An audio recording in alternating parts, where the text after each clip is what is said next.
Hey everyone, today we're gonna see how to bypass no license on Steam. The first method is to verify the integrity of game files.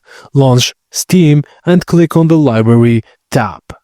Find the games that cause any issues and right-click on the game's title, then select Properties. In the Properties window, go to Installed Files tab and click on Verify Integrity of Game Files. Wait for the process to complete and Steam will scan and repair any corrupted or missing files automatically. The second method is to enable beta mode on Steam. Open Steam, then click on the Steam option.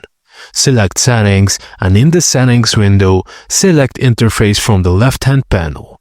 Locate the Client Beta Participation section and click the drop-down menu and select Steam Families Beta or your desired beta option and restart Steam if prompt to apply changes. And that's it guys, as simple as that. Thank you for watching and please don't forget to like and subscribe for more.